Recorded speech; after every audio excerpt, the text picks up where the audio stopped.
Hi friends, media ಜಗತ್ತಿಗೆ ಸ್ವಾಗತ. Friends, Shamanur Shivashankarappa ರಾಜ್ಯ ಕಂಡ ಪ್ರಸಿದ್ಧ ರಾಜಕಾರಣಿ. ಇಂಥ ಶಾಮನೂರು ಶಿವಶಂಕರಪ್ಪ ಜೀವನದ ಹಾದಿ ಹೇಗಿತ್ತು, ರಾಜಕೀಯಕ್ಕೆ ಬಂದಿದ್ದು ಹೇಗೆ, ಎಲ್ಲವನ್ನ ಈ ವಿಡಿಯೋದಲ್ಲಿ ತೋರಿಸ್ತೀವಿ. ಇಂಟ್ರೆಸ್ಟಿಂಗ್ ಆಗಿರೋ ಈ ವಿಡಿಯೋವನ್ನ ಕೊನೆವರೆಗೂ ನೋಡಿ. 1931 ಜೂನ್ 16ರಂದು ಜನನ. ಫ್ರೆಂಡ್ಸ್, ಶಾಮನೂರು ಶಿವಶಂಕರಪ್ಪ ಹುಟ್ಟಿದ್ದು 1931 ಜೂನ್ 16ರಂದು ಅಂದಿನ ಮೈಸೂರು ಸಾಮ್ರಾಜ್ಯದ ದಾವಣಗೆರೆಯಲ್ಲಿ. ತಂದೆ ಶಾಮನೂರು ಕಲ್ಲಪ್ಪ, ತಾಯಿ ಸಾವಿತ್ರಮ್ಮ. ಇವರದ್ದು ವೀರಶೈವ ಲಿಂಗಾಯತ ಸಮುದಾಯ. ಓದಿದ್ದು ಸೆಕೆಂಡ್ PU ವರೆಗೆ, ಕಟ್ಟಿದ್ದು ದೊಡ್ಡ ಸಾಮ್ರಾಜ್ಯ. ಶಾಮನೂರು ಶಿವಶಂಕರಪ್ಪ ದಾವಣಗೆರೆಯ ಸರ್ಕಾರಿ ಹೈಸ್ಕೂಲ್ನಲ್ಲಿ SSLC ಓದಿದ್ರು. ನಂತರ DRM ಸೈನ್ಸ್ ಕಾಲೇಜು ಸೇರಿ 1951ರಲ್ಲಿ ಸೆಕೆಂಡ್ PUC ಮುಗಿಸಿದ್ರು. ಬಳಿಕ ಬಿಸ್ನೆಸ್ಗೆ ಇಳಿದು ದೊಡ್ಡ ಸಾಮ್ರಾಜ್ಯವನ್ನೇ ಕಟ್ಟಿದ್ರು. ಶಿಕ್ಷಣ ಸಂಸ್ಥೆಗಳಿಂದ ಹಿಡಿದು ಆಸ್ಪತ್ರೆ, ಸಕ್ಕರೆ ಕಾರ್ಖಾನೆಗಳನ್ನ ಸ್ಥಾಪಿಸಿದ್ರು. 1969ರಲ್ಲಿ ನಗರಸಭೆ ಸದಸ್ಯ, 70ರಲ್ಲಿ ಸಿನಿಮಾ ನಿರ್ಮಾಪಕ. ಶಾಮನೂರು ಶಿವಶಂಕರಪ್ಪ 1969ರಲ್ಲಿ ಕಾಂಗ್ರೆಸ್ನಿಂದ ದಾವಣಗೆರೆ ನಗರಸಭೆ ಸದಸ್ಯರಾಗಿ ಆಯ್ಕೆಯಾಗೋ ಮೂಲಕ ರಾಜಕೀಯಕ್ಕೆ ಎಂಟ್ರಿ ಕೊಟ್ರು. ನಂತರ 1970ರಲ್ಲಿ ತೆರೆಕಂಡ ಬೋರೇಗೌಡ ಬೆಂಗಳೂರಿಗೆ ಬಂದ ಸಿನಿಮಾವನ್ನ ಇತರರ ಜೊತೆ ಸೇರಿ ನಿರ್ಮಾಣ ಮಾಡಿದ್ರು. 1971ರಲ್ಲಿ ದಾವಣಗೆರೆ ನಗರಸಭೆ ಅಧ್ಯಕ್ಷರಾಗಿಯೂ ಕೆಲಸ ಮಾಡಿದ್ರು. 80ರಲ್ಲಿ ಲೋಕಸಭೆಗೆ ಸ್ಪರ್ಧಿಸಿ ಸೋಲು.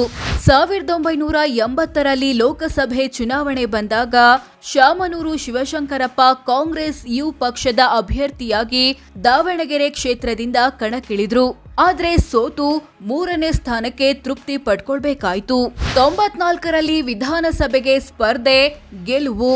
80ರ ಲೋಕಸಭೆ ಚುನಾವಣೆ ಸೋತ ಬಳಿಕ ಎಲೆಕ್ಷನ್ಗಳಿಂದ ದೂರ ಉಳಿದ ಶಾಮನೂರು 94ರ ವಿಧಾನಸಭೆ ಚುನಾವಣೆಗೆ ನಿಂತರು. ದಾವಣಗೆರೆ ಕ್ಷೇತ್ರದಿಂದ ಪಕ್ಷೇತರ ಅಭ್ಯರ್ಥಿಯಾಗಿ ಕಣಕ್ಕಿಳಿದು ಜಯಭೇರಿ ಬಾರಿಸಿದ್ರು. ತಮ್ಮ 63ನೇ ವಯಸ್ಸಲ್ಲಿ MLA ಆಗಿ ವಿಧಾನಸಭೆ ಪ್ರವೇಶಿಸಿದ್ರು. 98ರಲ್ಲಿ ಲೋಕಸಭೆಗೆ ಸ್ಪರ್ಧೆ, ಗೆಲುವು.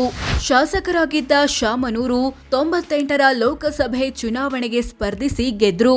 ಹೀಗಾಗಿ ಶಾಸಕ ಸ್ಥಾನಕ್ಕೆ ರಾಜೀನಾಮೆ ಕೊಡಬೇಕಾಯ್ತು. ಇವರ ರಾಜೀನಾಮೆಯಿಂದ ತೆರವಾದ ದಾವಣಗೆರೆ ವಿಧಾನಸಭಾ ಕ್ಷೇತ್ರಕ್ಕೆ ಉಪಚುನಾವಣೆ ನಡೆಯಿತು. ಆಗ ಮಗ SS ಮಲ್ಲಿಕಾರ್ಜುನ್ರನ್ನ ಅಲ್ಲಿಂದ ಕಣಕ್ಕಿಳಿಸಿ ಗೆಲ್ಲಿಸಿದ್ರು. 99ರ ಲೋಕಸಭೆ ಎಲೆಕ್ಷನ್ನಲ್ಲಿ ಸೋಲು. ಅಂದಿನ ವಾಜಪೇಯಿ ಸರ್ಕಾರ 1 ವರ್ಷದಲ್ಲೇ ಪತನವಾದ ಹಿನ್ನೆಲೆ 99ರಲ್ಲಿ ಮತ್ತೆ ಲೋಕಸಭೆ ಎಲೆಕ್ಷನ್ ಬಂತು. ಕಾಂಗ್ರೆಸ್ ಸಂಸದರಾಗಿದ್ದ ಶಾಮನೂರು ಮತ್ತೊಮ್ಮೆ ದಾವಣಗೆರೆಯಿಂದ ನಿಂತರು. ಆದ್ರೆ ಅದರಲ್ಲಿ ಸೋಲಬೇಕಾಯ್ತು.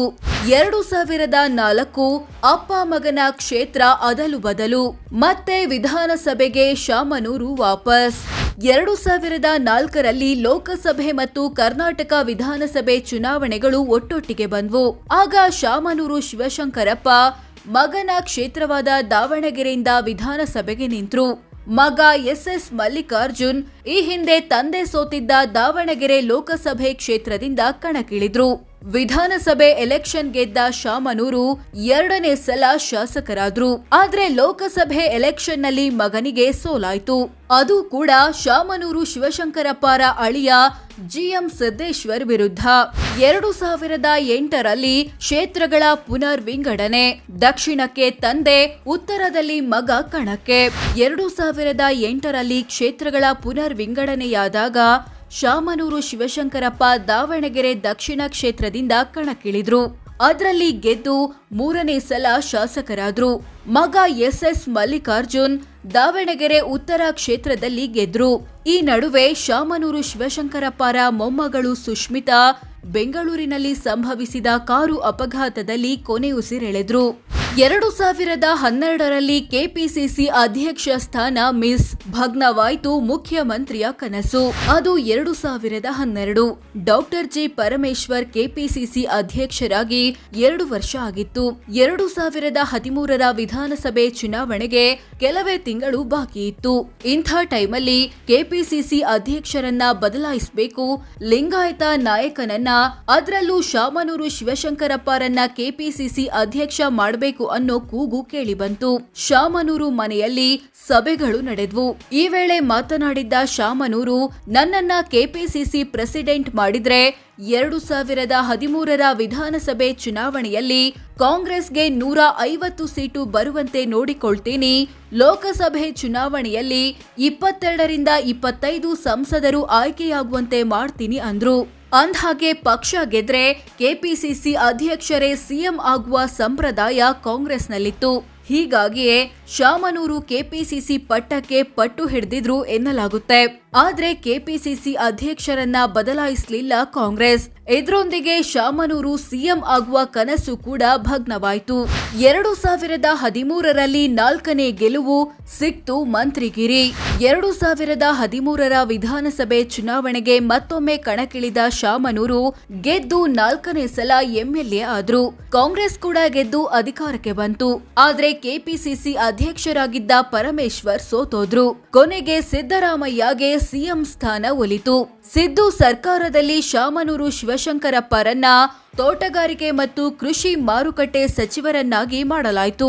ಸಚಿವರಾಗಿದ್ದಾಗ ರೈತರ ಆತ್ಮಹತ್ಯೆಗಳಿಗೆ ಸರ್ಕಾರ ಜವಾಬ್ದಾರಿ ಅಲ್ಲ ಅಂದಿದ್ದು ಮತ್ತು ಅತ್ಯಾಚಾರಿಗಳನ್ನ ಗುಂಡಿಟ್ಟು ಸಾಯಿಸಬೇಕು ಅನ್ನೋ ಮೂಲಕ ಸುದ್ದಿಯಾದ್ರು. 2016ರಲ್ಲಿ ಹೋಯ್ತು ಸಚಿವ ಸ್ಥಾನ. ತಂದೆ ಬದಲು ಮಗನಿಗೆ ಮಂತ್ರಿ ಪಟ್ಟ. ಮಂತ್ರಿಯಾಗಿದ್ದಾಗ ಸರ್ಕಾರ ಕೊಟ್ಟಿದ್ದ ಇನೋವಾ ಕಾರಿನಲ್ಲಿ ಓಡಾಡ್ತಿದ್ದ ಶಾಮನೂರು ಬಳಿ ಒಂದ್ಸಲ ನಿಮ್ಮನ್ನ ಸಚಿವ ಸಂಪುಟದಿಂದ ಕೈಬಿಡ್ತಾರಂತೆ ಅಂತ ಮಾಧ್ಯಮದವರು ಕೇಳಿದಾಗ, ನಾನೀಗ ಇನೋವಾ ಕಾರಿನಲ್ಲಿ ಓಡಾಡ್ತಿದ್ದೀನಿ, ನನ್ನನ್ನ ಕ್ಯಾಬಿನೆಟ್ನಿಂದ ಕೈಬಿಟ್ರೆ ಬೆನ್ಸ್ ಕಾರಲ್ಲಿ ಓಡಾಡ್ತೀನಿ ಅಂದ್ಬಿಟ್ರು. ಕೊನೆಗೆ ಅದೇ ತರ ಆಯ್ತು. 2016ರಲ್ಲಿ ಕ್ಯಾಬಿನೆಟ್ ಪುನಾರಚನೆಯಾಯಿತು. ಶಾಮನೂರು ಶಿವಶಂಕರಪ್ಪರನ್ನ ಕೈಬಿಟ್ಟು ಮಗ ಎಸ್ ಮಲ್ಲಿಕಾರ್ಜುನ್ಗೆ ತಂದೆ ನಿರ್ವಹಿಸುತ್ತಿದ್ದ ಖಾತೆಗಳನ್ನ ಕೊಡಲಾಯಿತು. ಇದರ ಬೆನ್ನಲ್ಲೇ ತಾವು ಆಡಿದ ಮಾತನ್ನ ಉಳಿಸಿಕೊಂಡ ಶಾಮನೂರು ಹೊಸ ಬೆನ್ಸ್ ಕಾರನ್ನ ಖರೀದಿಸಿ ಗಮನ ಸೆಳೆದ್ರು. ಇದಕ್ಕೂ ಹಿಂದೆ ಹೆಲಿಕಾಪ್ಟರ್ನಲ್ಲಿ ಓಡಾಡಿಯೂ ಸುದ್ದಿಯಾಗಿದ್ರು. 2016ರಲ್ಲೇ ಮನೆ ಕಚೇರಿ ಮೇಲೆ ಐಟಿ ರೇಡ್. ಶಾಮನೂರು ಶಿವಶಂಕರಪ್ಪ ಮಂತ್ರಿ ಸ್ಥಾನ ಕಳ್ಕೊಂಡು 1 ತಿಂಗಳಾಗಿತ್ತು. ಅಷ್ಟರಲ್ಲೇ ಇವರು ಮತ್ತು ಮಗ ಎಸ್ ಮಲ್ಲಿಕಾರ್ಜುನ್ರ ಮನೆ ಕಚೇರಿಗಳ ಮೇಲೆ ಐಟಿ ದಾಳಿ ನಡೆಯಿತು. ಸಂಬಂಧಿಕರ ಮನೆ ಕಚೇರಿಗಳನ್ನ ಕೂಡ ಆದಾಯ ತೆರಿಗೆ ಅಧಿಕಾರಿಗಳು ಜಾಲಾಡಿದ್ರು. 2018ರಲ್ಲಿ 5ನೇ ಗೆಲುವು ಸಿಗ್ಲಿಲ್ಲ ಮಂತ್ರಿಗಿರಿ. 2018ರಲ್ಲಿ ದಾವಣಗೆರೆ ದಕ್ಷಿಣ ಕ್ಷೇತ್ರದಿಂದ ಮತ್ತೊಮ್ಮೆ ಕಣಕ್ಕಿಳಿದ ಶಾಮನೂರು 5ನೇ ಸಲ ಶಾಸಕರಾದ್ರು. ನಂತರ ಕುಮಾರಸ್ವಾಮಿ ನೇತೃತ್ವದಲ್ಲಿ ಕಾಂಗ್ರೆಸ್ ಜೆಡಿಎಸ್ ಮೈತ್ರಿ ಸರ್ಕಾರ ರಚನೆಯಾದಾಗ ಶಿವಶಂಕರಪ್ಪರನ್ನ ಡಿಸಿಎಂ ಮಾಡಬೇಕು ಅನ್ನೋ ಕೂಗು ಕೇಳಿಬಂತು. ಆದ್ರೆ ಡಿಸಿಎಂ ಬಿಡಿ ಮಂತ್ರಿ ಸ್ಥಾನವೂ ಸಿಗ್ಲಿಲ್ಲ. ಶೆಟ್ಟರನ್ನ ಕಾಂಗ್ರೆಸ್ ಸೇರಿಸುವ ಟಾಸ್ಕ್. 2023ರ ವಿಧಾನಸಭೆ ಚುನಾವಣೆ ಟೈಮಲ್ಲಿ ಜಗದೀಶ್ ಶೆಟ್ಟರ್ಗೆ ಬಿಜೆಪಿ ಟಿಕೆಟ್ ಮಿಸ್ ಆದಾಗ ಶೆಟ್ಟರನ್ನ ಕಾಂಗ್ರೆಸ್ಗೆ ಕರ್ಕೊಂಡ್ ಬರುವ ಟಾಸ್ಕ್ ಅನ್ನ ಶಾಮನೂರಿಗೆ ಕೊಡಲಾಯಿತು. ಅದನ್ನ ಯಶಸ್ವಿಯಾಗಿ ನಿರ್ವಹಿಸಿದ್ರು. ಅಂದ್ಹಾಗೆ ಶಾಮನೂರು ಮತ್ತು ಶೆಟ್ಟರ್ ಸಂಬಂಧಿಕರು. ಶಾಮನೂರು ಶಿವಶಂಕರಪ್ಪರ ಮೊಮ್ಮಗಳು, ಶೆಟ್ಟರ ಸೊಸೆ. 2023ರ ಚುನಾವಣೆಯಲ್ಲಿ ಗೆದ್ದು ಇತಿಹಾಸ. 2023ರಲ್ಲಿ ಬರೋಬ್ಬರಿ 92 ವರ್ಷದ ಶಾಮನೂರು ಶಿವಶಂಕರಪ್ಪ ಎಲೆಕ್ಷನ್ಗೆ ನಿಂತು ಎಲ್ಲರ ಗಮನ ಸೆಳೆದ್ರು. ತೆರೆದ ವಾಹನದಲ್ಲಿ ಪ್ರಚಾರ ಮಾಡಿದ್ರು. ಇವರ ಪರ ಸೊಸೆಯಂದಿರು ಕೂಡ ಪ್ರಚಾರದ ಅಖಾಡಕ್ಕಿಳಿದ್ರು. ಇದೆಲ್ಲದರ ಫಲಶ್ರುತಿ ಎಂಬಂತೆ 6ನೇ ಸಲ ಎಂಎಲ್ಎ ಆದ್ರು. ಅತ್ಯಂತ ಹಿರಿಯ ಶಾಸಕ ಅನ್ನೋ ದಾಖಲೆಯೂ ಬರೆದ್ರು. ಕಾಂಗ್ರೆಸ್ ಕೂಡ ಗೆದ್ದು ಅಧಿಕಾರಕ್ಕೆ ಬಂತು. ಸಿಎಂ ಸ್ಥಾನಕ್ಕೆ ಸಿದ್ದರಾಮಯ್ಯ ಮತ್ತು ಡಿಕೆಶಿ ಮಧ್ಯೆ ಪೈಪೋಟಿ ನಡೀತಿರುವಾಗ ಲಿಂಗಾಯತ ಸಮುದಾಯದ ಕೆಲ ನಾಯಕರು ಶಾಮನೂರು ಶಿವಶಂಕರಪ್ಪರನ್ನ ಸಿಎಂ ಮಾಡಬೇಕು ಅಂತ ಆಗ್ರಹಿಸಿದ್ರು. ಆದ್ರೆ ಅದು ಸಾಧ್ಯವಾಗ್ಲಿಲ್ಲ. ಸಿದ್ದರಾಮಯ್ಯ ನೇತೃತ್ವದಲ್ಲಿ ಸರ್ಕಾರ ರಚನೆಯಾಯಿತು. ಶಾಮನೂರಿಗೆ ಮಂತ್ರಿಗಿರಿ ಸಿಗ್ಲಿಲ್ಲ. ಮಗ ಮಲ್ಲಿಕಾರ್ಜುನ್ ಮಂತ್ರಿಯಾದ್ರು. ಶಾಮನೂರು ಅಳಿಯನ ಮೇಲೆ ಇಡಿ ರೇಡ್. 2023ರ ಜೂನ್ನಲ್ಲಿ ಶಾಮನೂರು ಶಿವಶಂಕರಪ್ಪರ ಅಳಿಯ ರಾಜೇಂದ್ರ ಪಾಟೀಲ್ ಮೇಲೆ ಇಡಿ ದಾಳಿ ನಡೆಯಿತು. ಅಂದ್ಹಾಗೆ ರಾಜೇಂದ್ರ ಪಾಟೀಲ್ರ ಹೆಸರು 2016ರ ಪನಾಮಾ ಪೇಪರ್ಸ್ನಲ್ಲಿತ್ತು. ಪನಾಮಾ ಪೇಪರ್ಸ್ ಅಂದ್ರೆ ತೆರಿಗೆಯಿಂದ ಬಚಾವ್ ಆಗಲು ಸೀಕ್ರೆಟ್ ಆಗಿ ಬೇರೆ ಬೇರೆ ದೇಶಗಳಲ್ಲಿ ಆಸ್ತಿ ಮಾಡಿರೋ ದೊಡ್ಡ ದೊಡ್ಡ ವ್ಯಕ್ತಿಗಳ ಹೆಸರಿರೋ ಪೇಪರ್ಸ್. ಸಿದ್ದು ಸರ್ಕಾರದ ವಿರುದ್ಧ ಅಸಮಾಧಾನ. ಇಂಥ ಶಾಮನೂರು ಶಿವಶಂಕರಪ್ಪ 2023ರ ಸೆಪ್ಟೆಂಬರ್ನಲ್ಲಿ ಸಿದ್ದರಾಮಯ್ಯ ಸರ್ಕಾರದ ವಿರುದ್ಧ ಅಸಮಾಧಾನ ಹೊರಹಾಕಿದ್ರು. ವೀರಶೈವ ಲಿಂಗಾಯತ ಸಮುದಾಯವನ್ನ ಸರ್ಕಾರ ಕಡೆಗಣಿಸುತ್ತಿದೆ, ಸರಿಯಾದ ಸ್ಥಾನಮಾನ ಕೊಡ್ತಿಲ್ಲ ಅಂದ್ರು. ಇದಕ್ಕೆ ಪ್ರತಿಕ್ರಿಯಿಸಿದ ಸಿಎಂ ಸಿದ್ದರಾಮಯ್ಯ, ಸರ್ಕಾರದಲ್ಲಿ 7 ಮಂದಿ ಲಿಂಗಾಯತ ಸಚಿವರಿದ್ದಾರೆ ಅಂದ್ರು. ಇದಕ್ಕೆ ಮತ್ತೆ ತಿರುಗೇಟು ಕೊಟ್ಟ ಶಾಮನೂರು, ಲಿಂಗಾಯತ ಸಮುದಾಯದ IAS, IPS, KAS ಅಧಿಕಾರಿಗಳಿಗೆ ರಾಜ್ಯ ಸರ್ಕಾರ ಸರಿಯಾಗಿ ಪೋಸ್ಟಿಂಗ್ ಕೊಡ್ತಿಲ್ಲ. ಲಿಂಗಾಯತರು ಒಟ್ಟು ಸೇರಿದ್ರೆ ಸರ್ಕಾರವನ್ನ ಅಲ್ಲಾಡಿಸಬಹುದು, ತಾವೇ ಸರ್ಕಾರ ರಚಿಸಬಹುದು ಅಂದ್ಬಿಟ್ರು. 2025ರಲ್ಲಿ ನಿಧನ, 94 ವರ್ಷ ವಯಸ್ಸು. ಶಾಮನೂರು ಶಿವಶಂಕರಪ್ಪ ವಯೋಸಹಜ ಆರೋಗ್ಯ ಸಮಸ್ಯೆಗಳಿಂದಾಗಿ 2025ರ ಅಕ್ಟೋಬರ್ ಕೊನೆಯಲ್ಲಿ ಬೆಂಗಳೂರಿನ ಆಸ್ಪತ್ರೆ ಸೇರಿದ್ರು. ಆದ್ರೆ ಚಿಕಿತ್ಸೆ ಫಲಿಸದೆ ಡಿಸೆಂಬರ್ 14ನೇ ತಾರೀಕು ಕೊನೆಯುಸಿರೆಳೆದ್ರು. ಇವರಿಗೆ 94 ವರ್ಷ ವಯಸ್ಸಾಗಿತ್ತು. ಪತ್ನಿ, ಮಕ್ಕಳು ಯಾರು, ಆಸ್ತಿ ಎಷ್ಟು? ಶಾಮನೂರು ಶಿವಶಂಕರಪ್ಪ ಪತ್ನಿ ದಿವಂಗತ ಪಾರ್ವತಮ್ಮ. ಈ ದಂಪತಿಗೆ ಒಟ್ಟು 7 ಜನ ಮಕ್ಕಳು, 3 ಗಂಡು 4 ಹೆಣ್ಣು. ಇಂಥ ಶಾಮನೂರು ತಮ್ಮ ಬಳಿ ಬರೋಬ್ಬರಿ 292 ಕೋಟಿ ಮೌಲ್ಯದ ಆಸ್ತಿಪಾಸ್ತಿ ಇರೋದಾಗಿ 2023ರ ವಿಧಾನಸಭೆ ಚುನಾವಣೆ ಟೈಮಲ್ಲಿ ಘೋಷಿಸಿಕೊಂಡಿದ್ರು. ಸೊ ಫ್ರೆಂಡ್ಸ್, ಇದಿಷ್ಟು ಶಾಮನೂರು ಶಿವಶಂಕರಪ್ಪ ಜೀವನದ ಹಾದಿ ಹೇಗಿತ್ತು ಅನ್ನೋದು ಸೇರಿದಂತೆ ಹಲವು ವಿಚಾರಗಳನ್ನ ತಿಳಿಸಿಕೊಡೋ ಪ್ರಯತ್ನ. 6 ಬಾರಿ ಶಾಸಕರಾಗಿ, 1 ಬಾರಿ ಮಂತ್ರಿಯಾಗಿ, 1 ಬಾರಿ ಸಂಸದರಾಗಿದ್ದ ಇವರು ಅಖಿಲ ಭಾರತ ವೀರಶೈವ ಮಹಾಸಭಾದ ಅಧ್ಯಕ್ಷರಾಗಿಯೂ ಕಾರ್ಯನಿರ್ವಹಿಸಿದ್ದಾರೆ. ಧನ್ಯವಾದ.